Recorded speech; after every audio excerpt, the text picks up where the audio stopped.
remind you guys that there is still zero concrete evidence that has been produced that there was ever even a gun on the Losey Center. You have to remind you, this is how they do things. It's a psychological game. They want you to fill in the blanks. They actually produce no evidence. They just keep saying gunshot, gunshot, gunshot. And you go, okay, well, I saw a person running on the roof, so he must have been the person who shot it. And actually, when we went back and we had showed you that guy who recorded and said the only person to capture, who was on campus, who captured before the sound, I now refer to as a sound because they kept telling us gunshot, went off. He says that he sees someone up on the roof right there. He doesn't say, it's remarkable, he recalled in detail the military moves and saw him getting into position.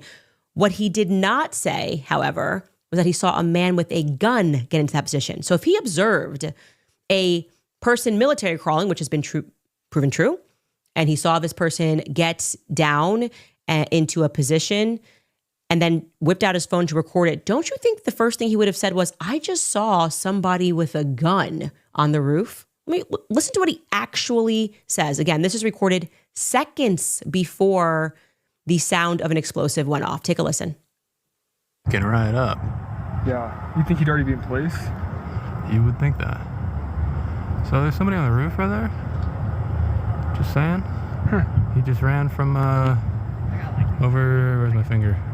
Well, from over there, ran in, and now he's right there. Just saying. And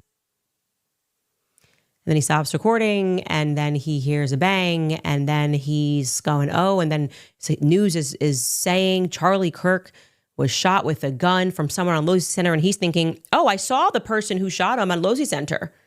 I'm going to take this to the police station and report this. But the idea that there was ever a gun on that rooftop of Losey Center, that's narrative. That's not a fact. And I do not believe that there was a gun. Least of all do I believe that it was Tyler Robinson's gun, which has dust on the barrel and his prints as the most degraded, that was on that rooftop. You might have gotten me if you said it was a handgun, because then we wouldn't be expecting to see it. But a German 98 Mauser, it's completely ridiculous. So I just wanted to remind you of that. This is what they keep doing, that same influencer overwhelm campaign. It's constantly telling you not to believe your own eyes. We will fill in the blanks and tell you what you see. And that's why they were so angry this week when we dropped that video. Because people got to see with their own eyes and go, wow, where did Tyler Robinson learn those moves? Someone even pointed out just the bravery it takes to just jump off of a rooftop that you haven't tried doing that before. Have you measured the roof? Like, I mean, have you ever been out with your friends and just tried to jump off of a cliff into water below? Like how much effort, you're like terrified. You look below a couple of times. This person just sprints, has it, lands, keeps going. Where did he learn that? What was in that Chick-fil-A sandwich? It's one of the greatest mysteries. What did he order at Chick-fil-A? Anyway, top comments from last episode. GI6791 writes, the fact that he'll take the time to mock you, referring to Andrew Colvett, won't take the time to answer your questions. Well, it says it all. What says it all also is just how angry they are. How angry. You're telling us that you're Charlie's best friends. You know everything about this guy. You see that and you don't go, wow, that's really weird. I'm starting to think that there may have been some more people involved. I want some more answers. Hey, Candace, thank you so much for releasing that footage. I really didn't know what to think when you were saying that somebody said there was military movements, but this changes the game. No, they're angry. How dare you? Here's, we scrolled through 367 hours of your podcast. Here are the words you mispronounced, so nobody should listen to you or watch that video. What? Are you good? Are you sober? Chrissy writes, no footage of anyone pulling a gun out of their pants, but lots of evidence of Turning Point USA pulling another narrative out of their butts. Yeah, and they're going to keep doing that. They're going to keep doing that.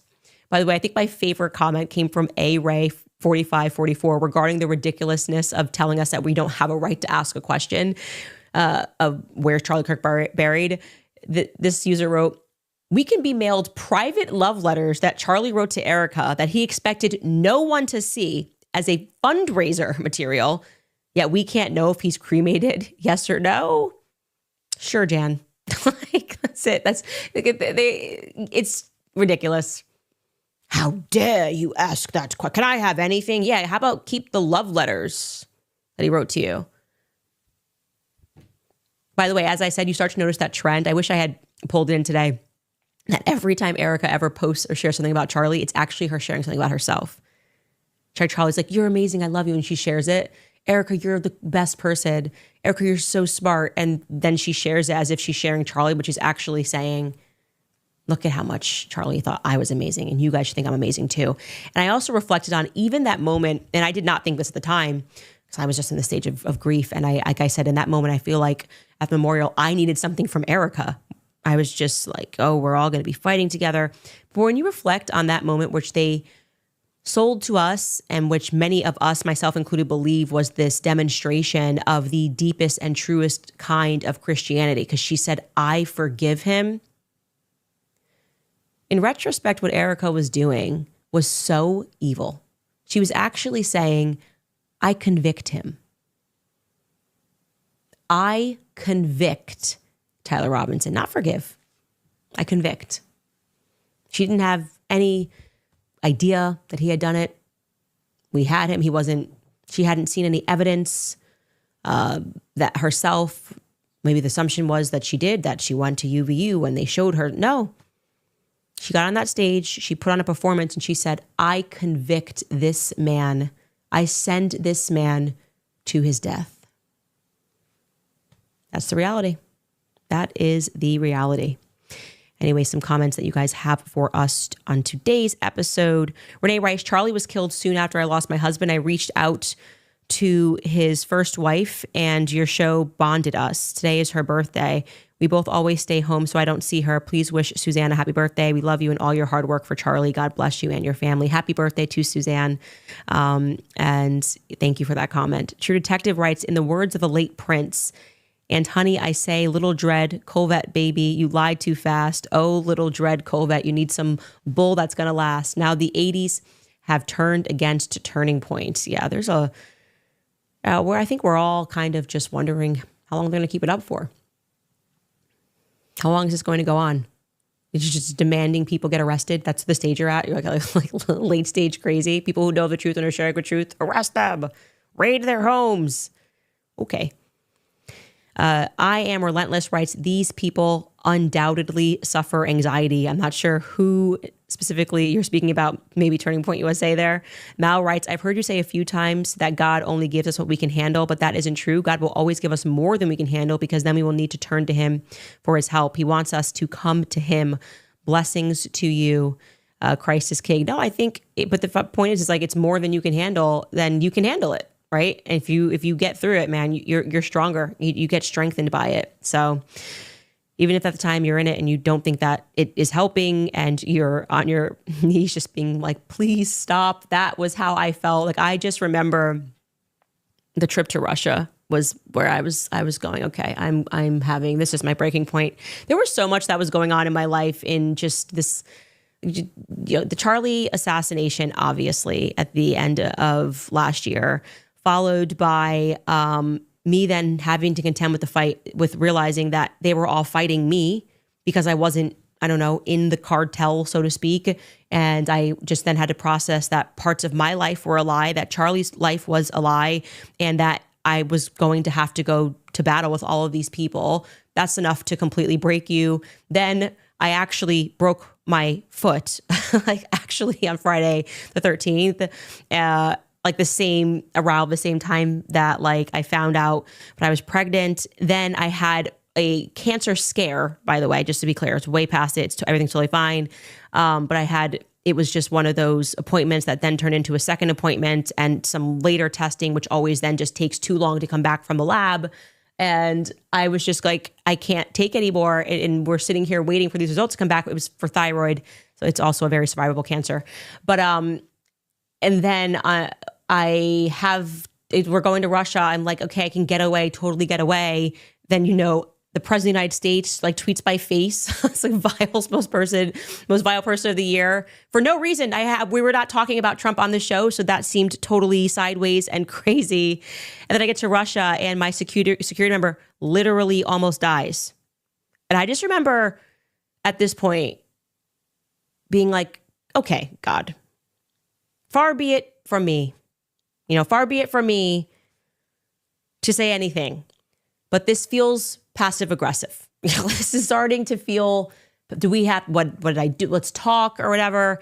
And then you reflect on it, you get through it, and you realize like everything happens for a reason. You can take on so much more than you think you can take on.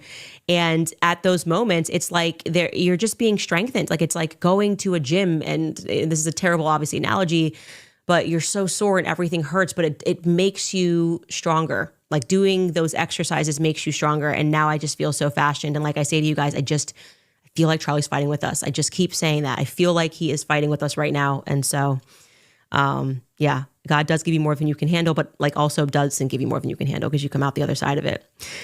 Seven Sheets writes, I am amazed and amused by the oh so prolific naysayers to you online with maybe one of your reach and believers. They're crazy, but they seem so tough enough to open a jar of pickles, if you know what I mean. I'm here with you and God bless. Yeah, they're just insane. And there's something also just extraordinarily like gay, like 90s gay about like men that do that full time online. It's just like, I'm like, stop. Like, stop being a woman. Like, let us do that. When you see these guys like, Candace said this, Candace, debate me, Candace, look at me, Candace. I'm like, ew. Like the sissy culture of men online. When men podcast, they can't podcast like women. Do you get what I mean? If you're gonna be a man and you're gonna podcast, like, and they kind of carved out the podcast space, but who was it? It was the military bros. It was like Joe Rogan having on like UFC fighters. They were talking about their diet and their exercise, and you're like, oh, that's a man podcast. Now we have these like sissies who are like, did you hear what Candace said yesterday? Oh, did you hear what Candace? And please don't do that. It's so gross. It's so gross. I hate looking at these men. It bothers me deeply. They're all Emmanuel Macron. Don't act like Emmanuel Macron.